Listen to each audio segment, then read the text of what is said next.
Righty, Tackles and Tinnie listeners, welcome back. Guys, episode 10, not round 10. Episode 10 of the potty. Crazy to think about, Gary. We made it. 10 episodes. 10 episodes, holy dooly. If I had to be a cheers with you, Yeah. yeah, cheers to that Here's one. my soft drink. Here we go. Cheers, cheers. So, Gazzy, how's your week been, bruv? It's been good. Been busy at the clinic. Busy's good. Love what I do, so it goes very quickly. Yeah, viewers, Gary was obviously my resident physio, and he gave me a bit of a shoulder rehabilitation yesterday because I sent it too hard playing touch footy last week. Thank you, Chapo. But yeah, he's my man. I'm feeling 10 times better, so thank you, Gazzy. Back at Motion Billy Heads up. That's a great plug. Thank you. There's your plug. Got to do it every episode for you, brother. Yeah. So, Gazzy, Physio Corner. This week, what's Yes. happening?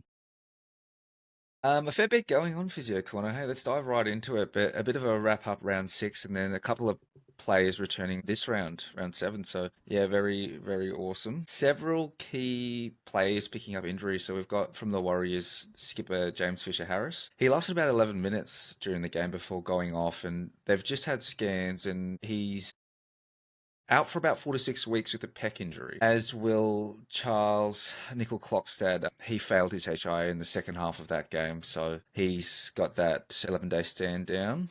From the Storm, we've got playmaker Jerome Hughes. I think you said you had him in your SuperCoach, Rye, and it wasn't great because he didn't return after half-time, and we know because of his shoulder. Like, he was keen to play on, but I think the club chose to rest him, so I think that's the move that they decided to do. He has just been named to start on the weekend. So fingers crossed, right? Yeah, that he does play. But from the Storm to Moses Leo, so he faces about 10 to 12 weeks on the sideline after scans confirmed that he fractured his shoulder. So wow, he's going to undergo surgery now, and then, with surgery, a bit of that rehab. So yeah, about 10 to 12 weeks for him. Moving on to the West Tigers, we've got Jarrell Skelton, so another hamstring, Rye.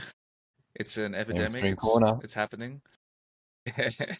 Yeah, we have renamed this to hamstring corner rather than physio corner. But he was forced off. So was the winger Christian. I'm gonna have trouble saying this, the money man. Tupelotu. Yeah, the money man. How good. But he did really well. He scored twice that game, but so being forced off with that moderate hamstring strain. Not sure what's been revealed. I think nothing yet from the scans, but it's looking likely like that 4 to 6 weeks with a hamstring strain. Moving on to the Sharks. So forward Fanua Blake, he left the field late with a groin concern, though it's not expected to be serious. So hopefully a pretty quick turnaround for Fanua Blake. To the Cowboys, we've got John Bateman. He missed his sides game due to a blood infection. He was briefly out of hospital for the match, but he should be able to return pretty soon. And then to the Eels in Parramatta, Zach Lomax, our hero, well, the Golden Point hero, suffered a foot fracture and he's expected to miss a couple of weeks. Probably around that 6 weeks, which is a big blow, I think, hopefully. And, actually, as a Queenslander, not hopefully. Correct answer. Not back for Origin, but yeah, that 6 weeks around that Origin time. I think in your words, time will tell. But yeah, we'll see what goes on there.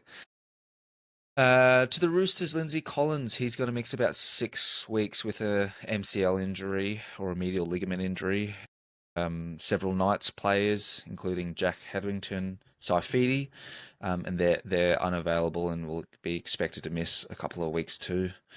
And then moving to the Titans on the Gold Coast. I was about to say the sunny Gold Coast, but it's been a bit rainy over the last couple of days. Sam Verrills, I think, has returned. Did he play last round? I'm pretty sure he did. Nah. Not well anyway. I think he might be back. I think he might be back this round. Round 7. And then Fafita, Jojo on the wing. He's going to make he's been named in this week's list, and he's recovering from that has recovered from that thigh cork. And then Kieran Foran, he's expected to return round 9, so in 2 weeks. So that'll be very exciting for the Titans. Definitely. Big names from the Bulldogs, but Kikau and Birdo. they're expected to make a return this round. So for Bulldogs fans out there, great news. And lastly, the Eels skipper Mitchell Moses. He's been named to return this round from the foot injury, and apparently his rehab has been tracking well. So that is all for round 6 and the casualty update. But yeah, heaps to look forward to heading into round 7. So Yep. keep our eyes peeled. Yep. So definitely like a couple of notable names coming back with Birdo named at number 6 and Kick Out at number 23. Doggies been on a roll with their 5 in a row, and then obviously had the bye. So yeah, potentially gone for 7 in a row, which is bloody crazy to think about. And only going to get better with their returning troops, especially with Birdo and Kick Out. Thoughts on Moses, Gazzy coming back? How's he going to come well? Yeah, so from all accounts, his rehab has been pretty good. And generally with like, I forget what it, from memory, it might have been like a Liz Frank injury. Those typically are hard to rehab, but when they are rehabbed well, and oftentimes with those foot injuries, their return is pretty good. So we can expect him to stay healthy and yeah, hopefully for at least the rest of the season and into the years. But yeah, should be good.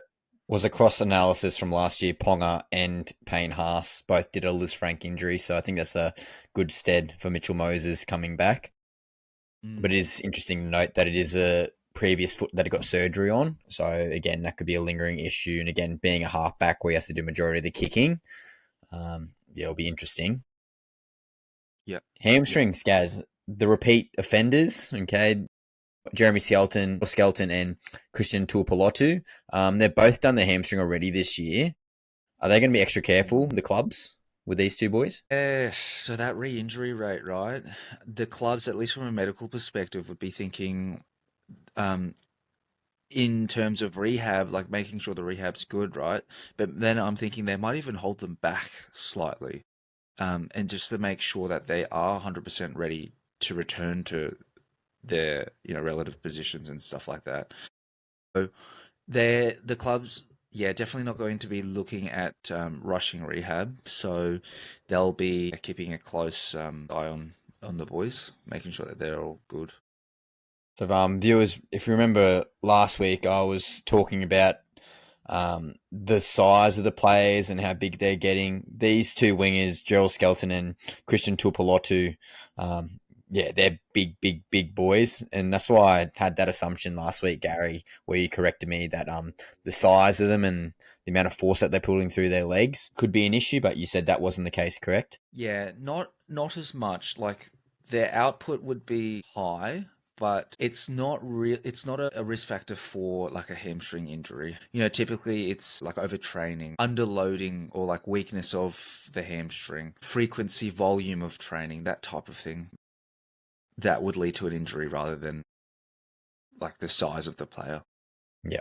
Well, that's pretty much the main people from Physio Corner this week. Any other notable things you want to talk about, Gary? Probably not a Physio Corner thing, but super hyped for a Magic round, right? In a couple of weeks. I think it's in 3 weeks, and I know you'll be there. So I'll be very there. exciting. And it's that Easter. No, it's not Easter. Easter's this week. Yep. It's that long weekend. Labor We've got that Day. Labor Day on the Monday, so Thank you, Queensland Government. it'll be great. Looking forward to that.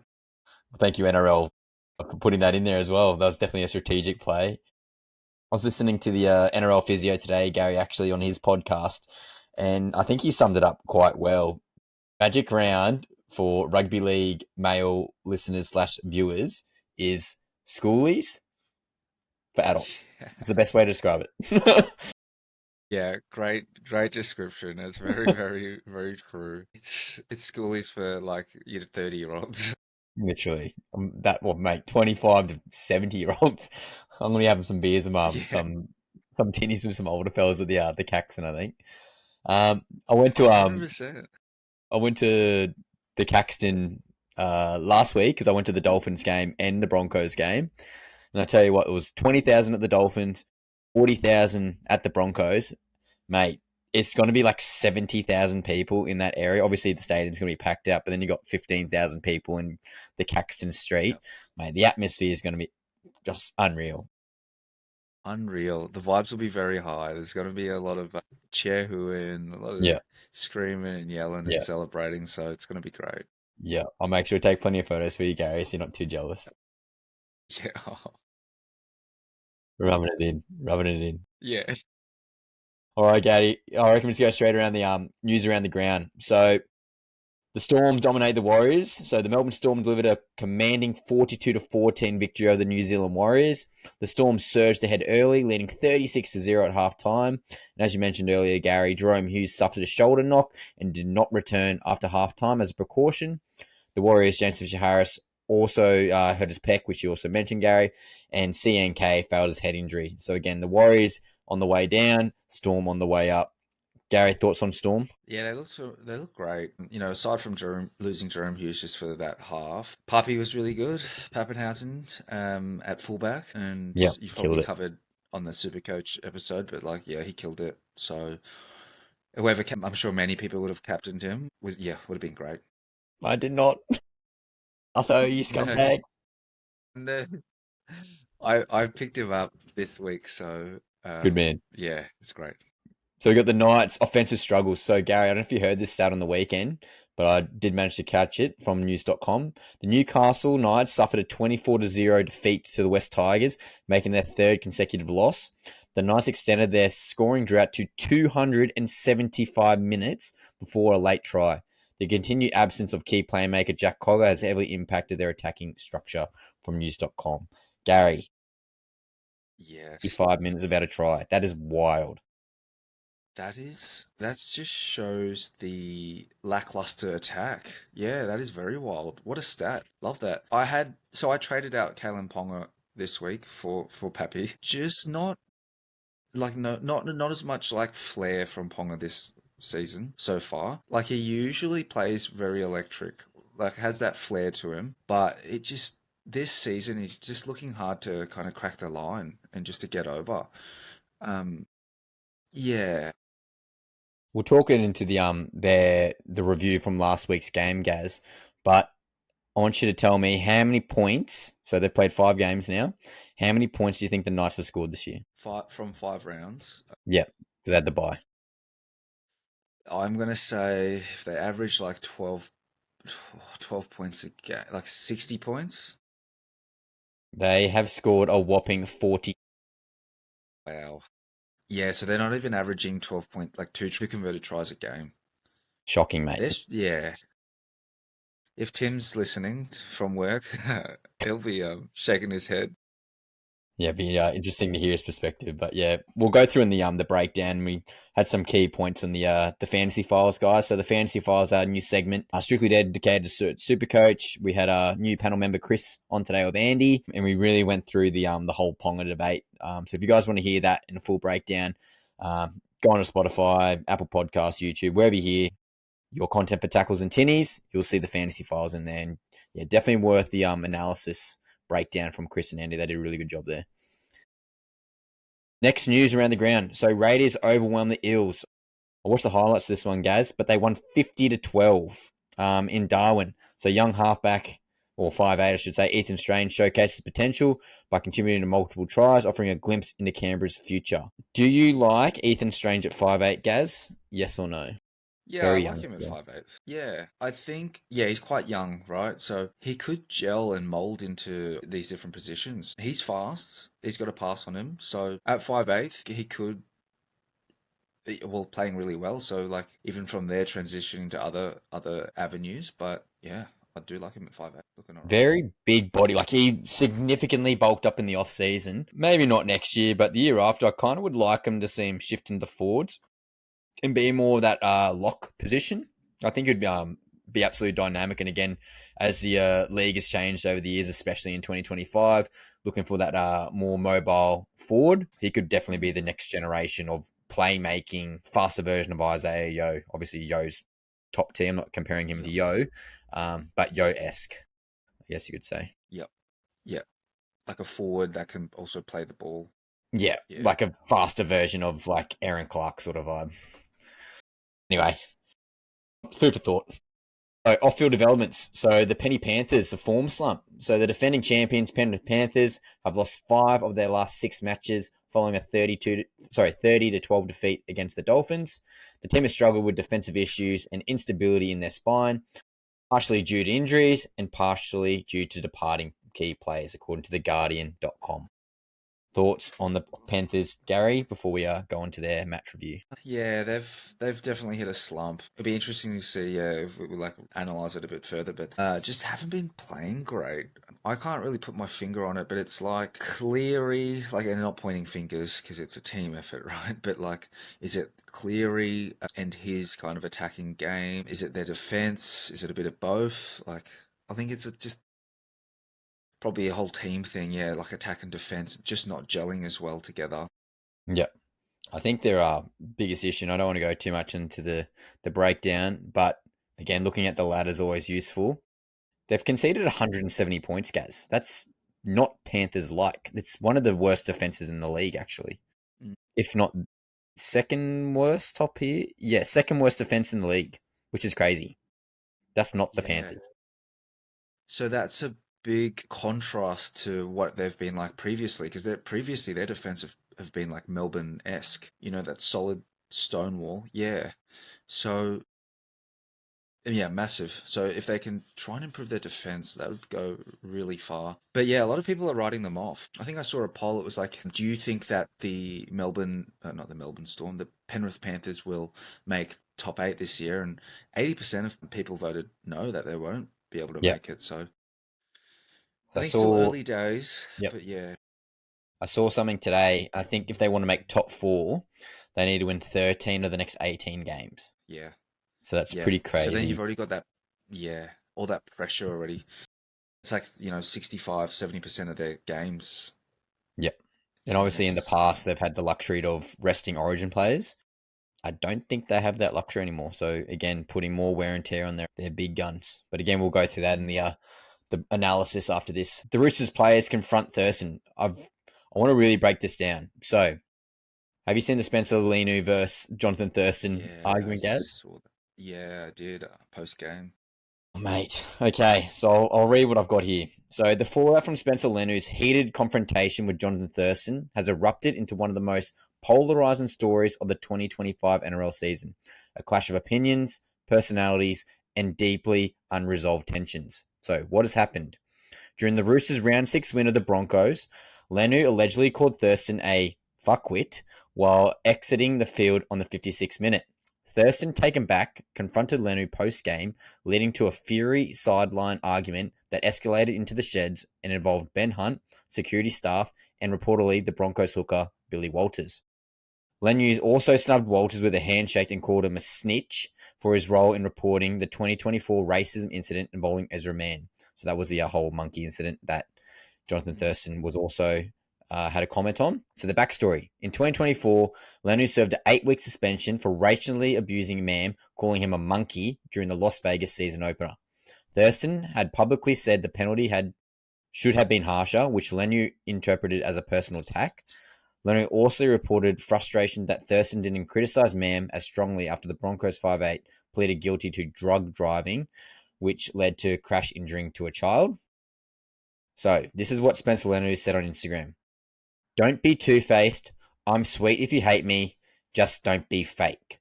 Jonathan Thurston also commented, the comments weren't racial, but they were overly aggressive and unwarranted. I tried to seek clarity, but he escalated things. Trent Robinson, who's the Roosters coach, quoted, cool your jets. It's a discussion between two men, not the end of the world. Just be careful how you report it.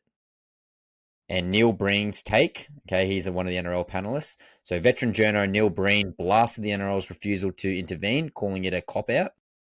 If Latrell called Cameron Smith the same thing, it would be chaos, he quoted. He says a formal complaint shouldn't be required with footage, witnesses, and a group manager present. The NRL should and could act. Breen also flagged the deeper racial and cultural tensions between Indigenous and Pacific Islanders players have never been fully addressed since the original Leniu vs. Mann incident in 2024. A lot to take in, a lot to digest, a lot of politically correct or incorrect statements. Gaz, thoughts? Yeah, a lot, hey.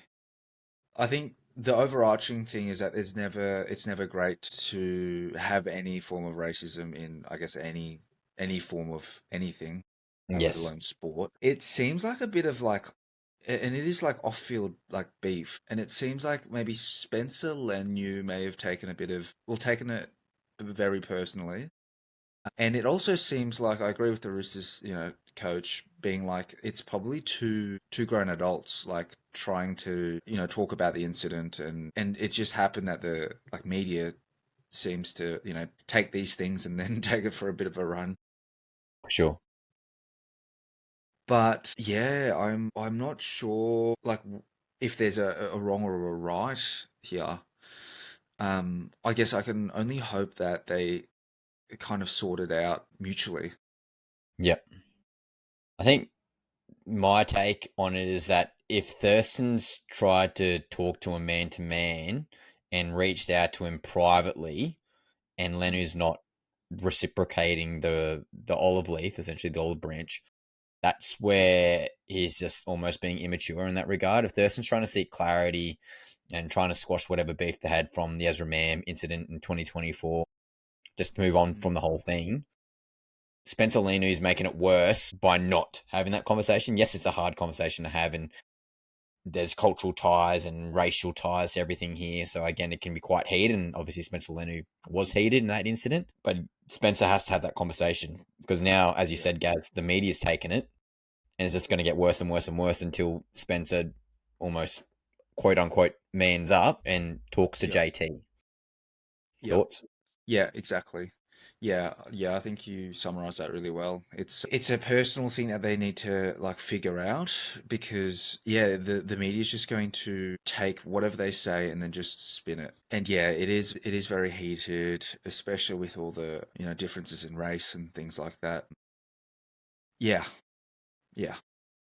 Yeah, big one. And again, guys, that we'll keep getting more information this time next week. So we're filming on a Tuesday night at 9 p.m. This whole issue could be resolved or it could be twice as bad. Again, we'll tell, but the information that we have, yes, Spencer definitely needs to be proactive, and currently he's being reactive, which is making things worse for himself. And obviously JT's got ties in the media, so I'm not saying he's doing any silly boggers or making the media say certain things, but yeah, it's not helping his cause, that's for sure. So we thought that was the biggest issue or the biggest news story of the week, Gaz, but the Lachlan Galvin contract dramas, mate. Oh yeah. So much going on, and I had to get more information tonight. So I found this at like 6 p.m. So this is pretty new. Tuesday, 6 p.m. I got Okay. this. What's So the news? ease up, team. All right. So the Lachlan Galvin contract drama has gone from a slow burn to a full-on blaze at the West Tigers. So Galvin drops the bomb. So teen sensation Lachlan Galvin has rejected a $5 million Tigers extension, not because of money, but because he has, I quote, no faith in Benji Marshall's coaching. He believes Benji isn't the mentor to help him reach his full potential. Galvin is reportedly unhappy about playing second fiddle to Jerome Luai, and his management strained relationship with Benji has also widened the gap. So the fallout intensifies. Today's update reveals Galvin and Marshalls haven't spoken in over a week. Multiple Tigers players are backing Latu-Fanu to take over immediately, even pushing for Galvin to be released before season's end. Tensions inside the locker room have spilled into the open. Tigers forward Fanua Pole liked a social media post slamming Galvin as ungrateful. Club's officials are now weighing up whether to cut Galvin loose early in exchange for a player swap or compensation. And that's a key talking point. I remember that one, Gazzy. So behind the scenes, Galvin's exit is being painted as a power play. He doesn't want to sit behind Luai, doesn't feel supported by the current coaching setup, and isn't aligned with the long-term vision. Luai's endorsement of Finau also hasn't helped, with the feeling being that Galvin might already be squeezed out anyway. This is from the club, so this is a passive-aggressive vibe. Despite offering the largest contract ever to a junior player, Lachlan and his management believe his future lies elsewhere. Translation, we're salty, but we're trying to look mature. Gary, a lot to take in, similar to the Spencer Leniu argument, but thoughts on the Lachlan Galvin contract drama? Yeah, it seems like the whole team and including management don't really want Galvin there, which is interesting. And then at least Galvin's management's kind of like, oh, well, we don't want to accept this offer despite it apparently being quite a good offer on the table. So there's a bit of conflict there. Could it be that maybe Galvin wants a release from West Tigers, exactly how you've mentioned, how he's sitting behind Luai, which means that he's not that the first pick. It could be it. I think it sounds like there's a multitude of different things that are going on. But yeah, that's a really interesting one. So one of the key things is his manager, Isaac Moses. The Roosters and the Raiders refuse to deal with him as the player manager. So if Isaac Moses has a player, doesn't matter who it is, it could be, let's just say it's not him, but let's say it's Darren Lockyer's at the club. Yep, Darren Lockyer, we're not going to get sign you because your manager is Isaac Moses. He's a fuckwit. We don't want to deal with him. So it's like literally blacklisted Right. him. Okay. As we know from last year, Lachlan Galvin tried leaving the club. The Tigers like, no, we want to back you. But the comment of like he doesn't feel supported by Benji Marshall, it's like, bruh, you're fucking 18 last year. You would still be playing in reserve grade. Benji Marshall gave you that opportunity, and he was the one who supported you to get to first grade. And that whole comment of Yeah. like, I'm not feeling supported, mate. He was the one who got you to where you are, and he's the one essentially getting you that $1 million contract, Yeah. or $1 million contract per year. So the unsupported thing, I think it's just literally a cop out. I think he just didn't want to be at the Tigers full stop, and it's Yeah. just got him worse and worse. I did see today that obviously we mentioned earlier, but the Luai, but Appy Coruscant, who is also the co-captain, Luai and both went to Benji Marshall and said, we don't want him at the club, or some way, shape, or form in those words. Okay. Yeah. So your two leaders of the club, or your two captains of the club who have won premierships, coming from winning culture, they're obviously like, this guy's a red flag. We don't want Yeah. him. And as LeBron James said to Kevin Love back in the Cleveland days before they won their championship, if you don't fit in, you're fitting out. So, thoughts? That's an interesting one. Yeah. I wonder how this will play out. It seems like it sounds like at least he's probably a little bit ungrateful too, hey? Because if he's being like the coach Benji Marshall, which from all accounts is a great coach, great player, a great mentor. Like, yeah, if you're kind of like shit talking your mentor, it's kind of not a great look too. So yeah, I think you're right. It might be finding excuses to leave the Tigers. By putting the Tigers down, putting his teammates, and it seems like that the teammates are responding to that and can see that, and so they're kind of like, oh well, maybe just let him go, type of thing. I was like, yes, he's great, but you do have a good replacement in there, or potential good replacement. But culture is such a big thing, and I think Luai at the Panthers, I think he was very underrated in that regard. Like, he's such a culture guy. Like, he brings so much positive energy. Like, he's got the boombox. You see all the boys around, and they're all singing and laughing and dancing. He's brought that to the Tigers, and we've definitely seen that this year. And obviously they're Mm. winning. Like, the culture, he's a culture guy. And if Luai's saying to Benji, mate, this guy's not fitting in, get him out. If he doesn't want to be, let him go. We don't need him. I think that's a pretty big indicator. What do you think? 100%. This isn't just on the footy field, but like the team culture for, let's say, like a workplace as well. Like, it's huge. Like, if you don't have, 10 out of 10 workplace culture, if you don't want to be there, it's like the whole team's going to suffer. You're going to be like dragging, it'd be like a drag every day. It's not enjoyable to go to work, that type of thing. 100%.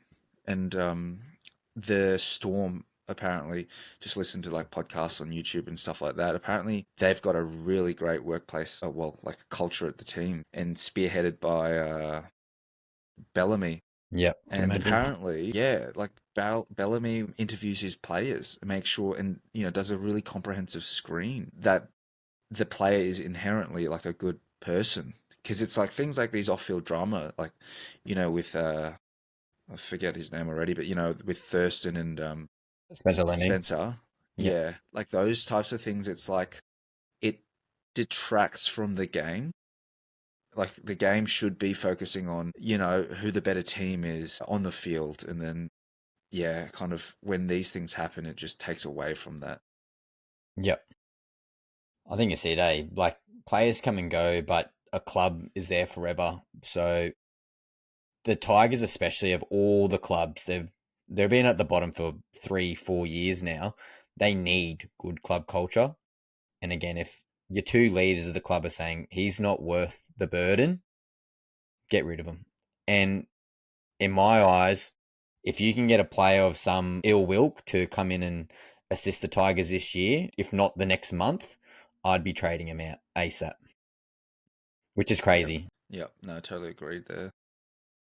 Yeah, club culture wins, in my opinion. But yeah, it doesn't look good on Galvin, that's for sure. And it'll be interesting because Galvin got dropped this week. So definitely interesting to note. So, Gary, cap or fact, round 6 review. So, ChatGPT predicted that the Dolphins versus the Panthers, they predicted the Panthers would beat the Dolphins 26-10, which was cap. I was at this game, as I said earlier, Gary, and my lord, it was bloody good to see the Panthers lose. Yeah. Some interesting quotes to take from the game. So, Coach Ivan Cleary post-match quoted, "It's obviously a little challenging lately. There's probably putting it midly. We're just not playing well enough. We've had 5 different spine combinations in 6 weeks. It's clunky. Our defense, something we've prided ourselves on for years, just has not been good enough. We've got to work. We've got to fix it and to turn it around. I still believe that we can." So a key stat, Gaz. Panthers have conceded 30 points for the second time in 3 weeks. And Nathan Cleary had one of his poorest games in recent memory, throwing an unforced error straight over the sideline. And the Panthers have not kept a team under 20 points all season. Isaiah Yeo, the Panthers co-captain, also stated that 5 losses in a row, definitely uncharted waters for us. So this is a challenge. We'll pull our shoulders back and go straight at it.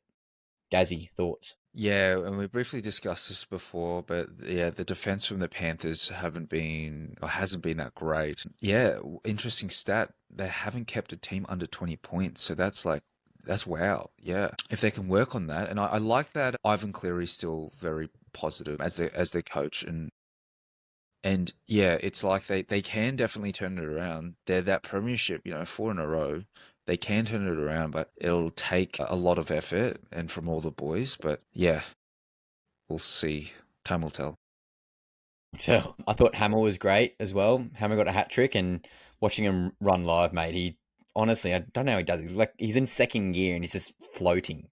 He's just effortless. It was just funny, and we paid him out 3 weeks ago. Is Hammer lost interest or the Dolphins Yep. fading? Literally post that video on TikTok, and then next minute he's scoring 120 points on SuperCoach, getting a hat trick and Yeah. beating the defending champs. Maybe I should do that for the Gold Coast Titans.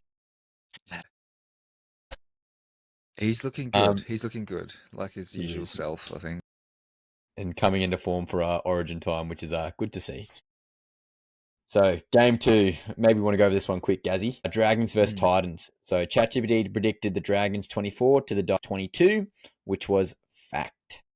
So key talking points: the Titans led 6-4 after 30 minutes, then conceded 3 tries in 10 minutes and never recovered. Coach Des Hasler post-match quoted, "I was a bit disappointed with the last 10 minutes. This was basically the game, trying to make up ground. We probably resorted to too many negative plays. I've been harping on about that. It comes down to individual responsibility. We can't keep making excuses. We've got to manage games better."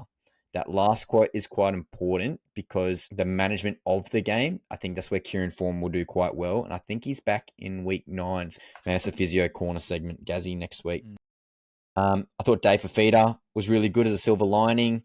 2 try assists, 9 tackle breaks. Looked like his barnstorming self. Really looked like he wanted the ball, which is important. And I Mm. think Shane Flanagan, we've spoken about this a couple of weeks now, guys. I think the Dragons on the way up. The ball kept going out to Gutho at the back for several weeks in a row. So the Titans kept jamming Gutho. And guess what? Ball went to the centres. Val Holmes, Moses Sully. Then bang, the wingers score their tries. Tuipulotu got that double. But yeah, thoughts on the game, Gaz? Yes, I definitely agree with Desi Hasler. I'm sure he would have ripped in to the boys. Very, yeah, a couple of errors, which was hard to come back from. David Fafita, yeah, he was great. I think I saw a highlight of him bopping off a couple of players, running towards the sideline, linking up with the center. I think Philip Sami, and then try assist there. So Time. Yeah. yeah, try time. So if hopefully he's getting more minutes, which is great. Yeah, if he can keep that up, amazing. Officially It starting this just week as well. yeah, be great just watching that. I might just forget everything else and just play that on repeat. Thoughts on the Titan spine currently? I think AJ Brimson's doing pretty good at 5'8". Still more of a fullback, obviously, but he's working on his game. He's obviously only played, 5 games there. JC, I think he's definitely getting better at halfback, but again, it's going to take some time. But I think they're certainly missing Keanu Keeney at the back. Yes, they are. Big loss, definitely, after his neck surgery. I think De Groot's doing all right. He's quick. Apparently, he's like one of the quickest Second backs. fastest in the league, mate. Yeah, which is wow. I want to see him. I want to see him in flight. But yeah, missing Kinney. Kinney with his returns, like he's been great with his like run meters and his stats. But missing Kinney and then four, and it'd be interesting to see how he injects himself once he returns from the bicep injury. But yeah, some looking forward to like the next couple of weeks for the Titans. So we've got Big Tino coming back this week, which obviously going to be useful. But I think Galen de Groot will get dropped once Kieran Foran's back. And I think Brimo's going to go back to fullback. And as a Titans fan and member and diehard, I think I'd prefer a Kieran Foran JC Brimo. But if Keeney was healthy, I think it would be the Keeney Brimo JC combo. Yeah. Yeah. Yeah, definitely got to give their roses to the Dragons. Their game plan was fantastic. Yeah, at the back, using Gutho as a decoy, I think that was a fantastic strategy change. Titans were definitely not ready for that. So well done to the Dragons and Gutho and Shane Flanagan. Game 3. So we get the Broncos versus the Roosters. ChatGPT predicted the Broncos 22 to the Roosters 18. I also watched this game live. 40,000 people there.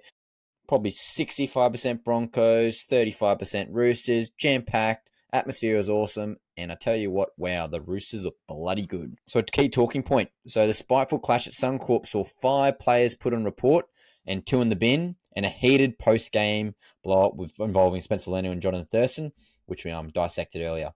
But amidst the chaos, the Roosters found their rhythm and possibility their turning point. So Coach Trent Robinson quoted, "We missed the mark in round 1, but we've been up with the eyeballs since, and we nailed it tonight.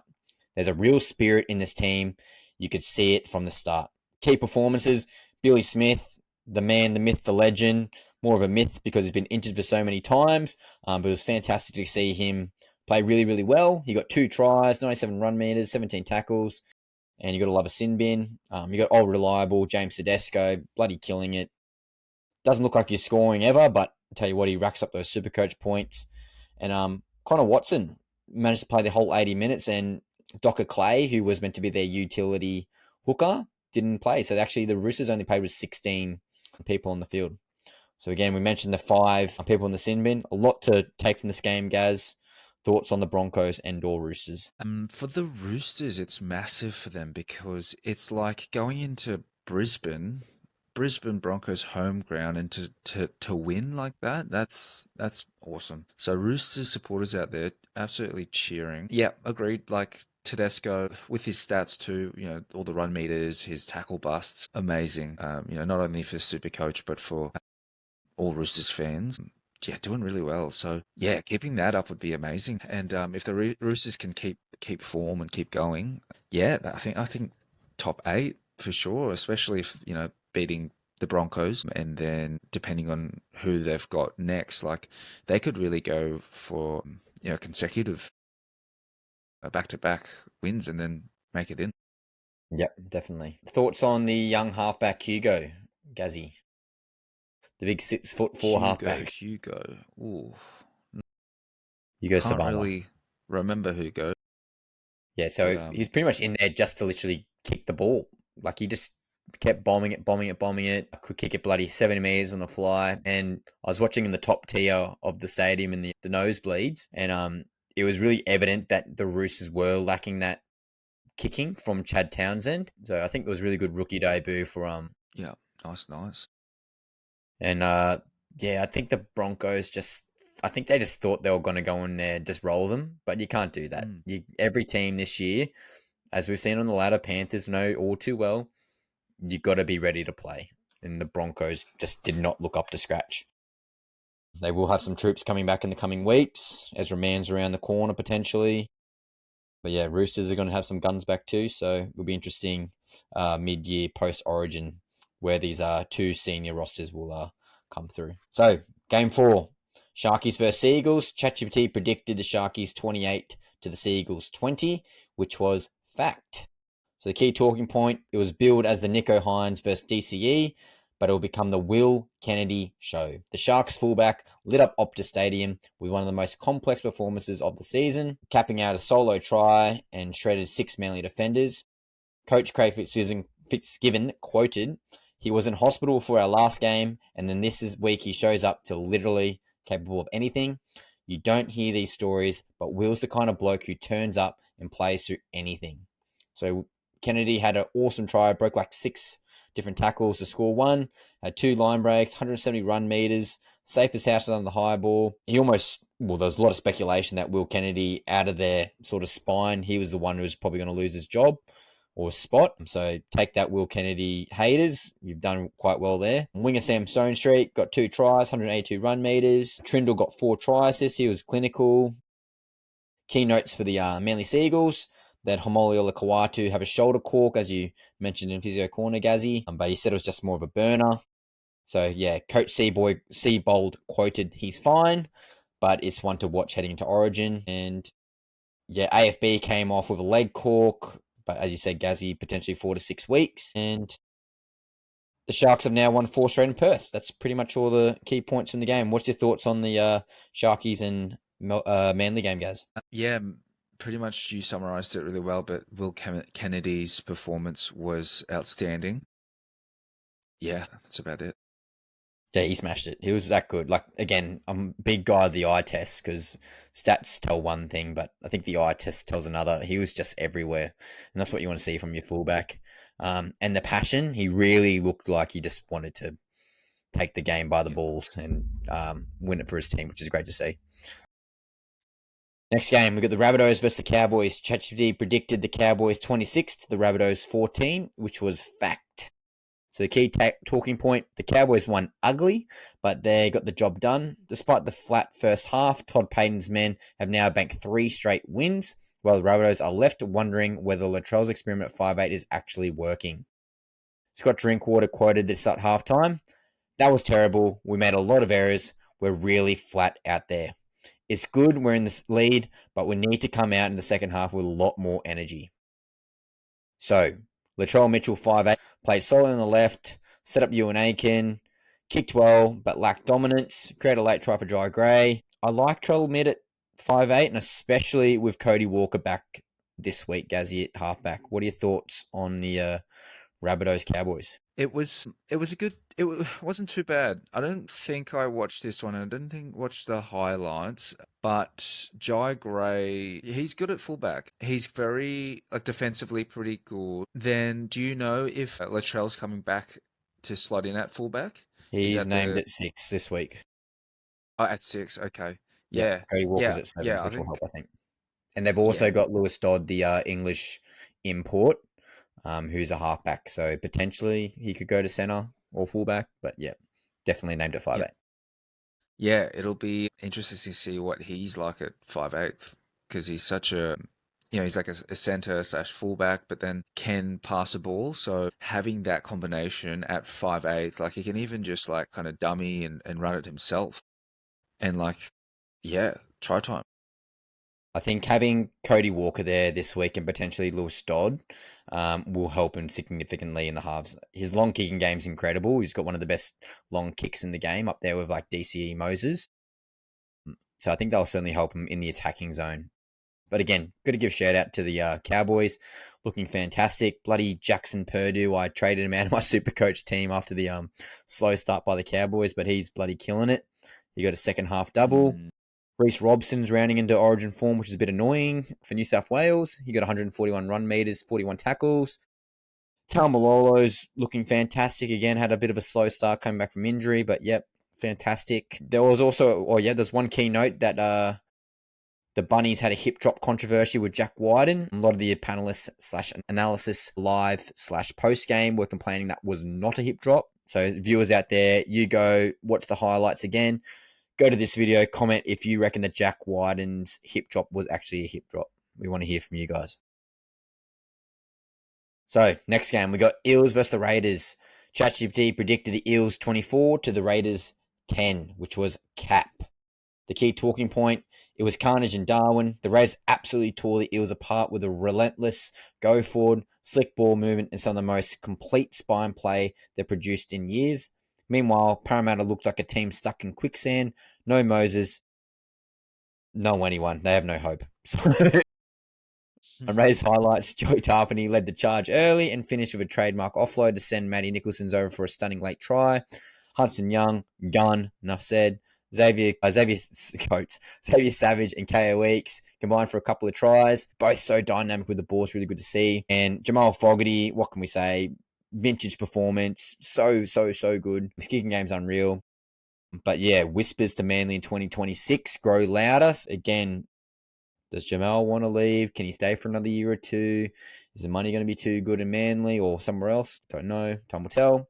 But Coach Ricky Stewart quoted mid-game, we've been building for a few weeks. The team's been there.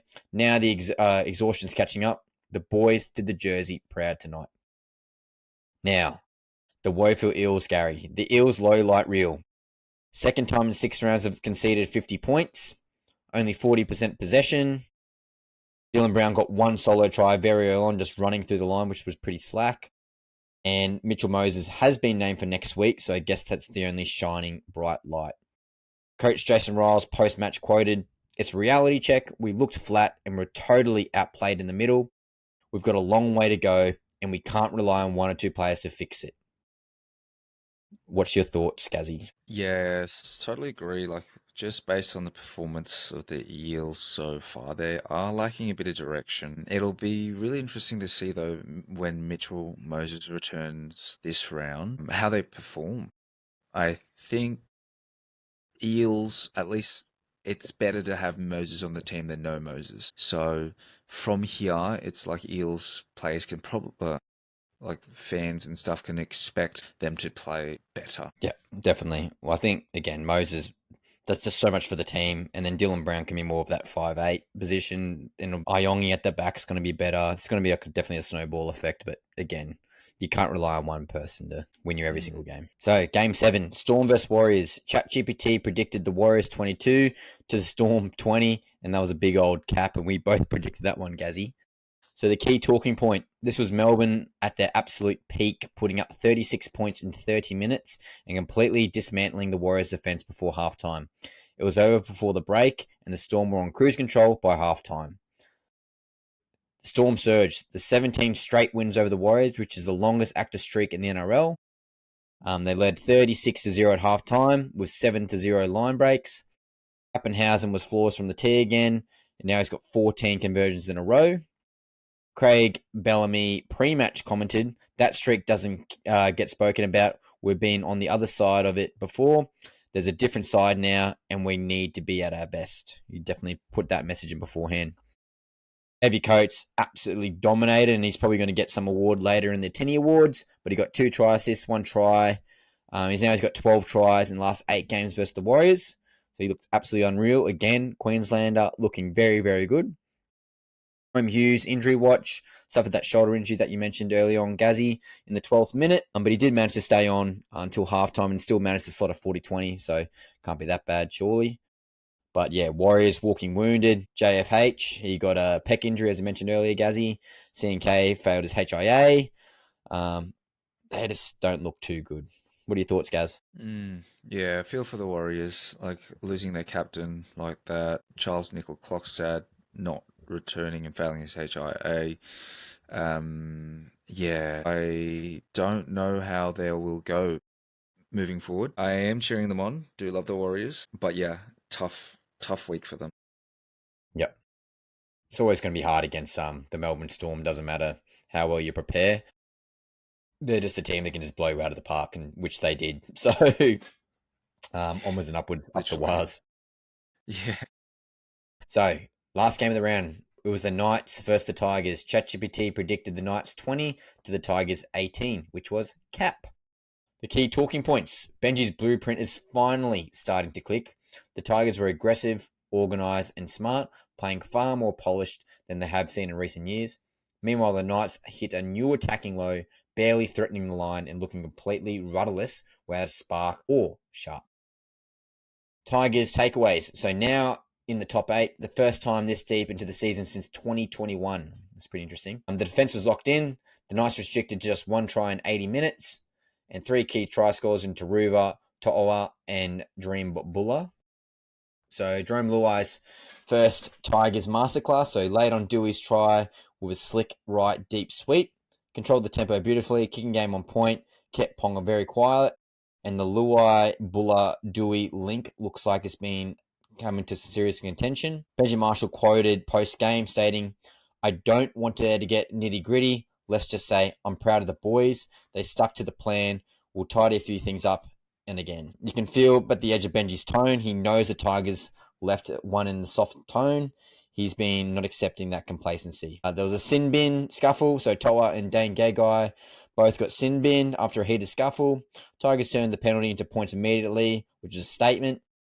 As we mentioned earlier, Gary in physio corner, Joel Skelton suffered an injury or hamstring injury. I think some of the biggest points is just the Knights, mate. The Knights are just ice cold. So we guessed earlier, Gaz, or you did, that they averaged 12 points per game. Currently, they're averaging 9.2 points per game, which is the worst attacking stretch in club history. As I mentioned earlier, for the statistic, 275 minutes without a try before Fletcher Sharp broke the drought. O'Brien quoted, "We're too focused on completions and forgetting how to play footy." Thoughts on the Knights and the Tigers, Gaz? It was a good game. For the Knights, at least they probably back to the drawing board. You get back to basics, yeah, because that 9.2 points per game, that's quite low. So hopefully finding some attacking flair, bring back Ponga or just a couple of the spine to work on their attack. I think that'll improve or hopefully improve a lot. And I just want to say, like the Tigers, they're doing awesome. I'm jumping on the Luai bandwagon. I think, like a lot of people probably, he's a great player. I'm really, invested in the Tigers. I hope they do really well, and I hope they can stay in the top 8. Gaz, I want to ask you a question here. Have a guess. Where are the Knights in terms of points conceded? Points are conceded. So Bulldogs are first currently. They're winning. Yep, because they've had the Yep. the Least least conceded. points conceded. Where are Okay, the Knights? I'm going to say maybe like 14th. You actually won't believe it. They're coming second. Second. Yeah, they're beating Melbourne by 8 points. So Bulldogs currently have 58 against. The Knights have 86 against, and the Melbourne Storm have 94 against. Wow, so their And they've all defense had to is buy. second best. Yeah, so fantastic Wow. defense, but they just cannot score a try. So they've Yeah. only scored 46 points. So again, that 9.2 average, whatever it was. And the second team, or second worst team, is the Parramatta Eels at 79. So they're 79 points. And then the third worst is the Warriors at 98. So they're twice as bad as the Warriors. Yep. Who's got the worst defense? So the The highest points worst conceded. defense is the Parramatta Eels at 202 points conceded. Okay. All right. Interesting. But yeah, but that's huge. So Yeah. So they just it's can't not their score. defense then. Yeah, Yeah, they just can't, can't literally score. just can't score. They can't get over the line, which is like the most important part. Literally. Getting over the line, scoring points to win games. So I think the Knights coach might be onto something there, playing too conservatively, I think. I think getting back to like just schoolyard footy. But the problem is, I said it on the SuperCoach podcast earlier to the boys. Ponga is playing like a halfback, but we want him to play like a fullback. We need him. We need someone to give him the ball to do his thing. Like, he's still fantastic. He looks really good, looks super fit, stepping, tackle breaking, but we want him running into space and doing that last linking pass like a Pappenhausen or a Gutherson or a Tedesco. He's not doing that. He's the one initiating the offense, and obviously that's not working. It is interesting to note that Tyson Gamble is back this week in the number 7, accompanying Fletcher Sharp. Tyson Gamble's a 5'8" in my eyes, borderline lock. So that's definitely interesting to note. But I don't know. What can you do? Dylan Brown's not there to next year. So Yeah, if they can get Ponga into more of a running fullback type of situation, yeah, like you said with Gutho or Pappenhausen, yeah, getting like making those line breaks and then utilizing his flair, like his step, his line breaking skills and that type of thing. I think he's a lot more dangerous there than where he is currently. yeah, like it's good. He's getting the hands on the ball, but he needs to get the ball, not receive the ball at first receiver. Like, that's my point of view. Yeah. And obviously it's point proven because they can't score. So something has to change. So again, guys, I just want to quickly mention we did a full breakdown on the Kalen Ponga situation currently. He had a huge break even last week, and I did trade him out for Jerome Hughes, which obviously didn't work for me. But we went through that in great detail in the new segment for Tackles and Tinnies called the Fantasy File. Again, you can see that on YouTube, Spotify, Apple Podcasts, you name it, where it is. We've got it there. Got a couple of different panel members there, Chris and Andrew on today's show. Fully in depth, really good analytical breakdown on some key players and stats. So if you're into your fantasy sports or you're more in depth to looking at how players are performing, definitely go check out the Fantasy Files, which will be released accompanying this episode. So Gaz, while I'm ranting and raving, have you got your SuperCoach score for the week? I do. Should we get into How'd you it? go? Yep. Didn't even crack the 1,000, right? Didn't even crack the 1,000. Got 995 this week, which kind of sucks. I think the lowest scores so far this season or this round. But hey, only upwards from here. What went wrong, We're at an Gaz? all-time low. Who'd Yeah. you captain? Well, so I captained Haas. Oh, that's not too bad. He didn't do too bad. I think he Yeah, was in it's like good. the 70s or 80s. Yeah. And then just overall rank, I'm sitting at 57,000. I see that you're doing pretty well. I can't complain. Low key flex. What are you Yeah. currently? Have you made trades this week? I did, yeah. Went fullback, so I traded in Pappenhausen and traded out Ponga. And there is one more. What was it? I might have to get back to you on that one. Don't remember from the top of my head. Well, I had a pretty good round. I was quite happy with my result. Well, could have been better. I had Pappenhausen all week, and I helped my girlfriend Laura with her Supercoach team, and I told her captain Pappenhausen. She scored 1,430 points or something crazy. Got the best in our like all my mates, but I managed to score 1,223. Captain Clint Gutherson, he scored like Nice. early 50s. Again, we talked about them just cutting out Gutho, which is a bit annoying for me. But yeah, what could have been with Pappenhausen. But yeah, 1223, not too bad. I was ranked 7,500 and I've dropped down to 5,200. So again, green arrows, which is always good. I told the other boys in the Fantasy Files podcast and let me use my boost last week. And guess what, Gary? I've used my last boost. I currently have 0 boosts. But the trades I think are pretty good. They're going to help me, which is the main thing. If they're just trading for the sake of trading, no point. But I think these ones will.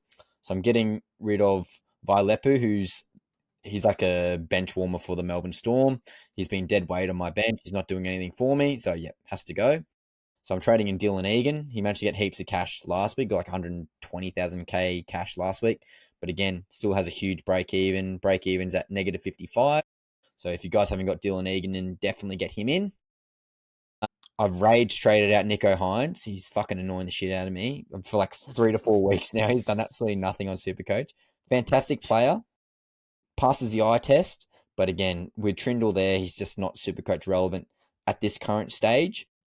So I've rage traded out Nico Hines, and I've put in James Tedesco via the flex position.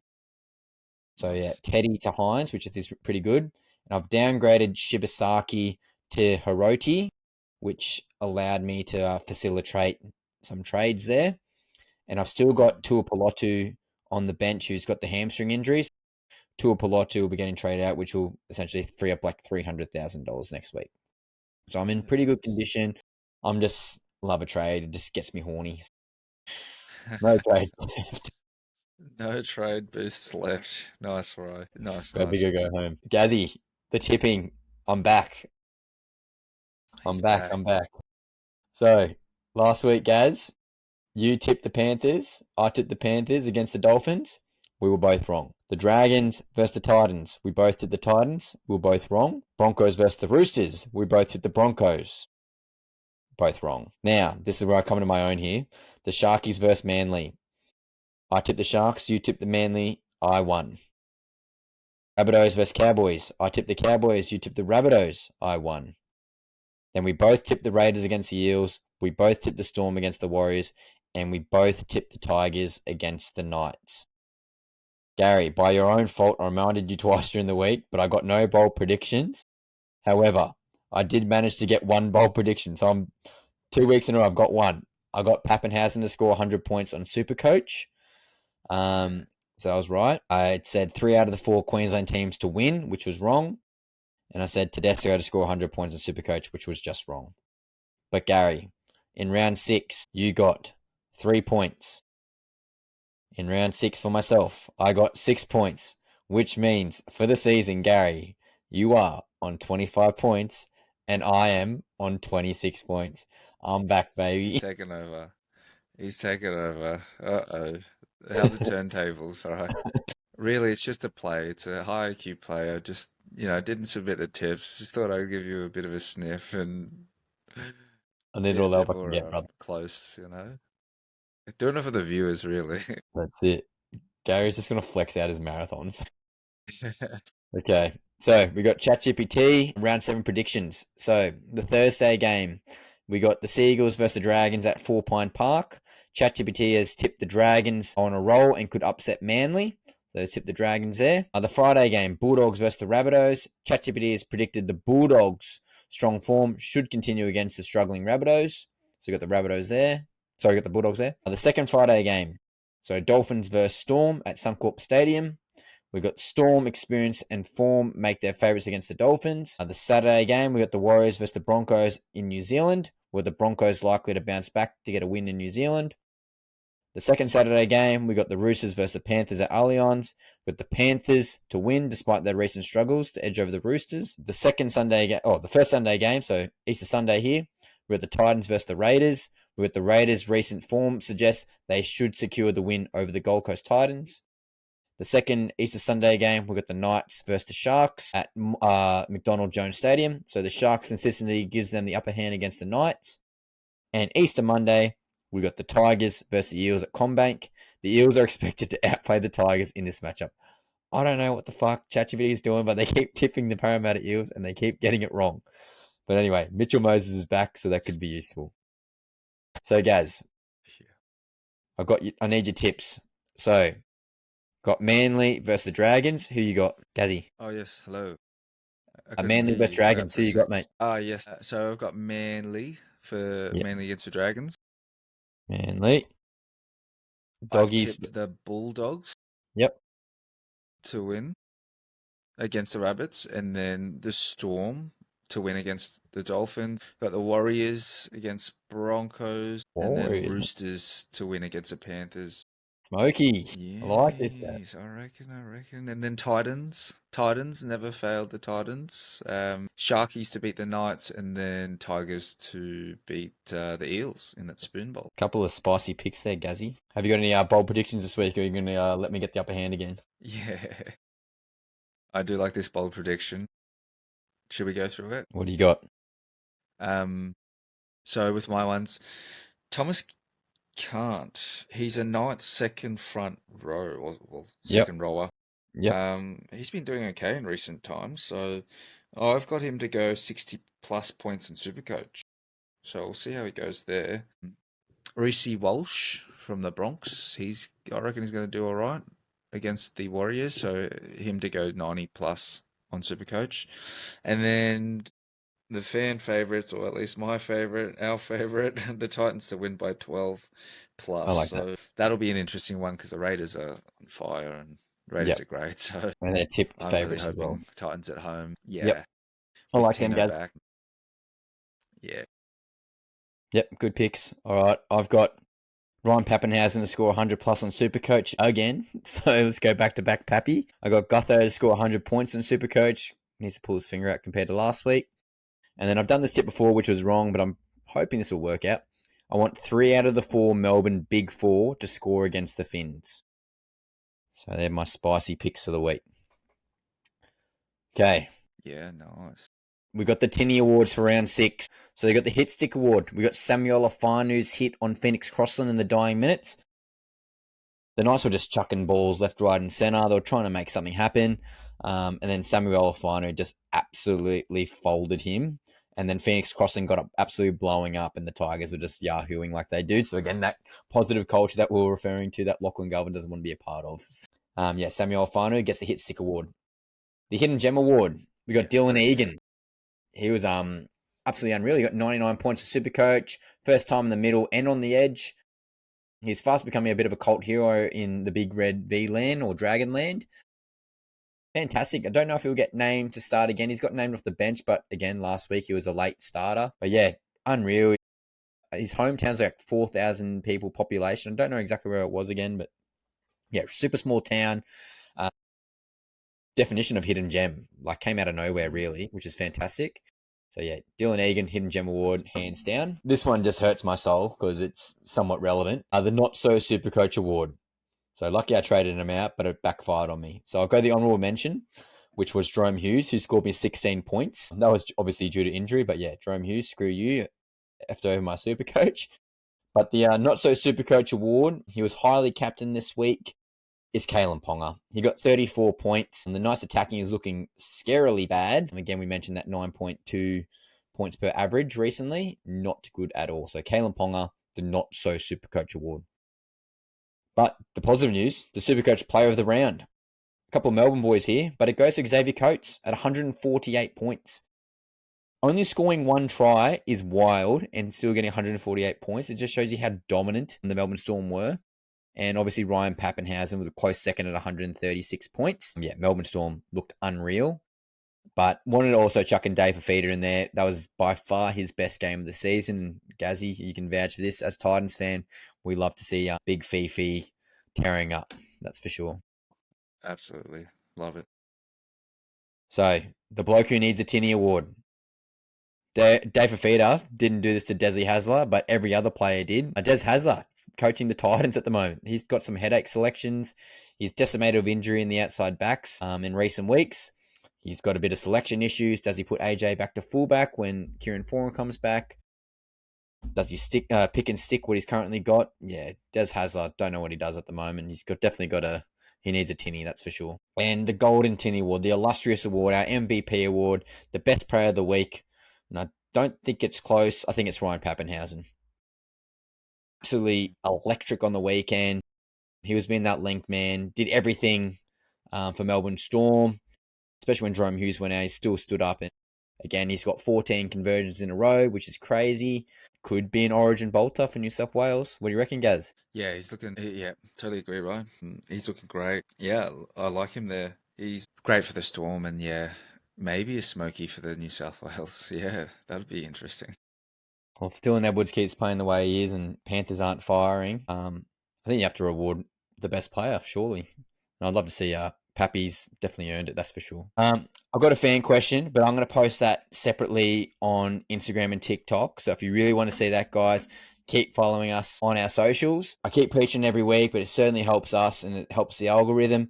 But please, guys, get heaps of you guys viewing the videos, but we want more of you to actually like the videos and subscribe. The like and subscribing really helps us get notified and recognized, more importantly. And the more you guys can see us, the more that we can do, the better production value, the more panel members we can bring on, get a studio, you name it, we'll be able to do it. So again, fantastic that you guys are actually viewing the videos on social media, but we really want you guys to like it, share it, follow us. The following us is really important as well, guys. So again, helps the algorithm, helps us noticed. More that you give to us, the more that we can give back to you. And hopefully in a couple of years, guys, we'll be one of the biggest podcasters in the nation. That'd be nice to hear, Gary, wouldn't it? Yeah, let's go. Come on, Tails and Tinnies. Gaz, is there any closing comments from you, mate? No, I think you summarised that really well, Rye. Just looking forward to like Magic round upcoming in the next couple of weeks, and here's to hoping, double fingers crossed, that the Titans get up against the Raiders, because we'll be both at that game. So yeah, let's go. Thanks, guys. Again, like, comment, subscribe. That's your job this week. See ya. Bye.